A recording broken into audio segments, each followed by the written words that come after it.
Have you ever wondered why you're working so hard but still feel like you're falling behind? You're not lazy, you're not broken, and you're definitely not alone. Most people struggle with money, not because they're doing something wrong, but because they were taught the wrong things. You see, from the time we were kids, we were programmed to survive, not to grow, not to build, just to get by. Paycheck to paycheck, debt to debt, stress to stress. We were raised on scarcity, told that money is hard to get, that rich people are lucky or greedy, that success is for someone else. And over time, we believed it. We stopped questioning it. We accepted struggle as normal. But what if it's not? What if everything you've believed about money was planted there by someone who never had any? This audiobook is not about tips and tricks. It's about transformation.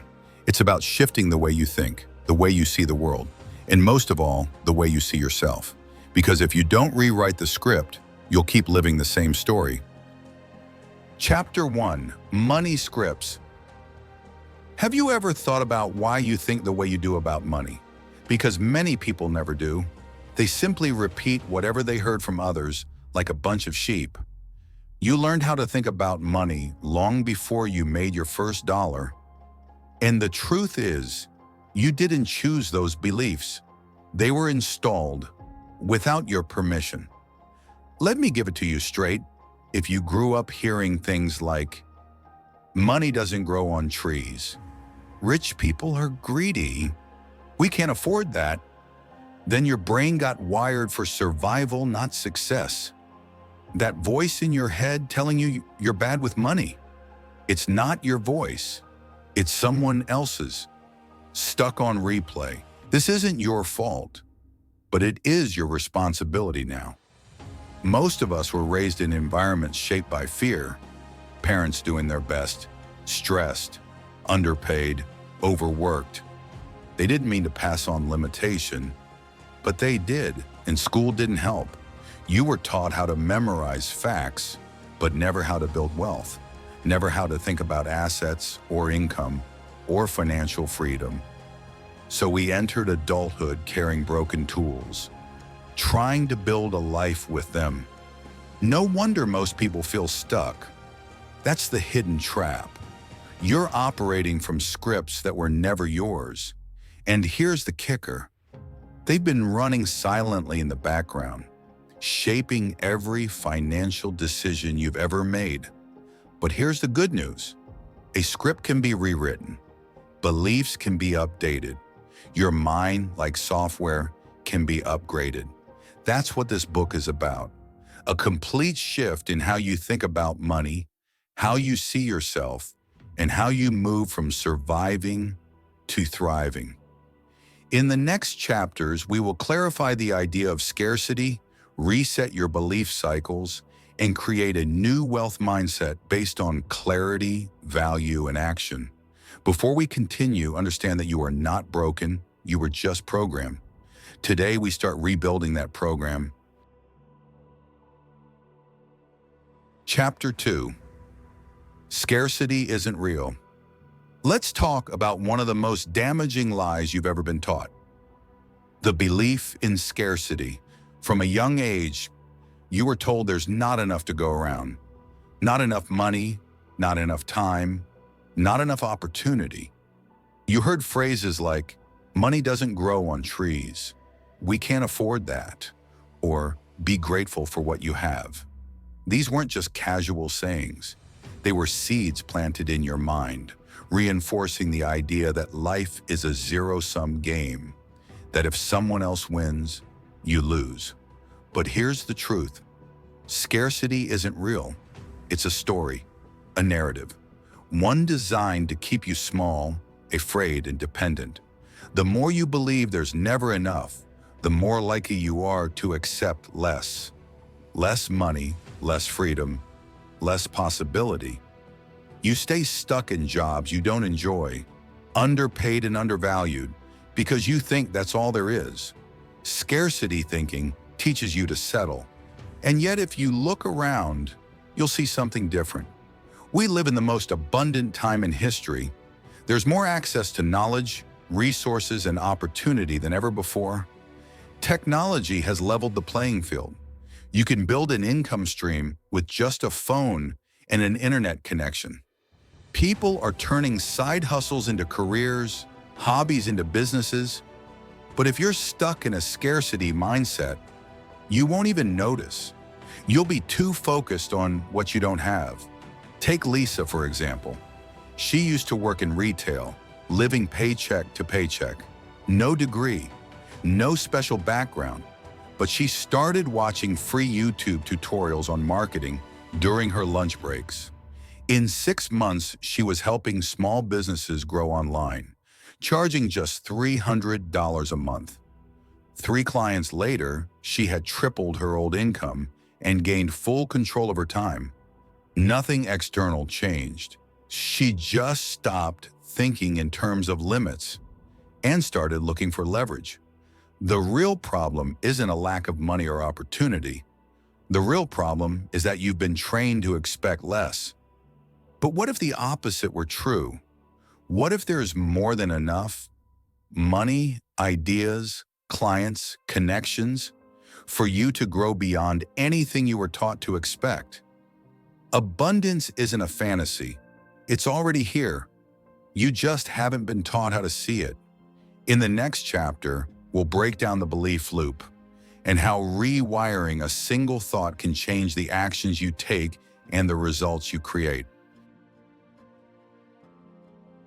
Chapter 3.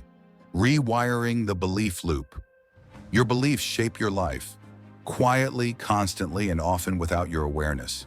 They sit in the background like invisible code, running everything: how you spend, how you save, how you earn, and even what you think you're capable of. If you've ever felt like you're stuck at a certain income level or repeating the same money mistakes, it's not random. It's the belief loop in action. Here's how it works. Beliefs lead to thoughts, thoughts lead to actions, actions lead to results.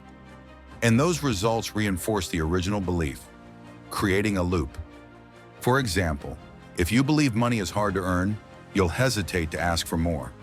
You'll undervalue your skills, stay in low-paying jobs, or avoid opportunities that feel too risky. When the money doesn't come, your belief feels confirmed. But it's not reality that's trapping you.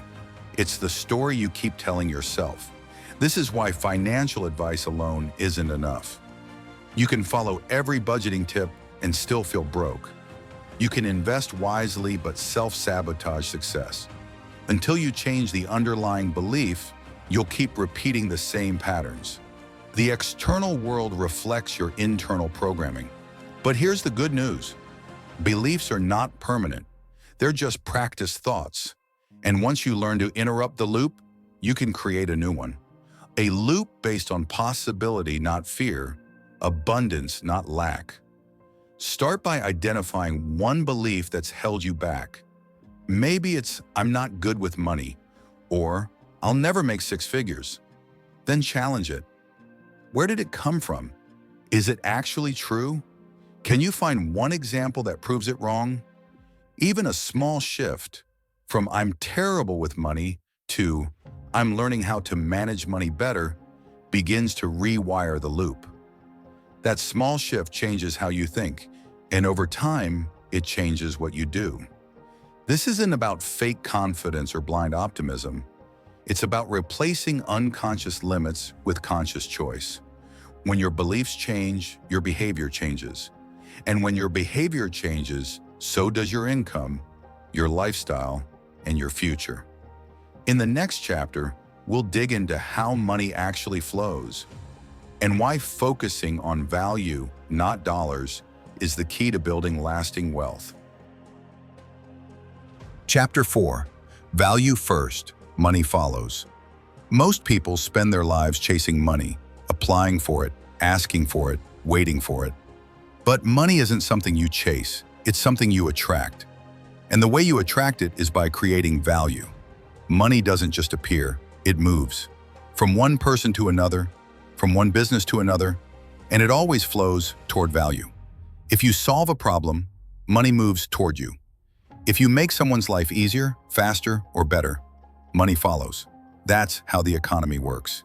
It's not about credentials or who you know or how long you've been working. It's about usefulness.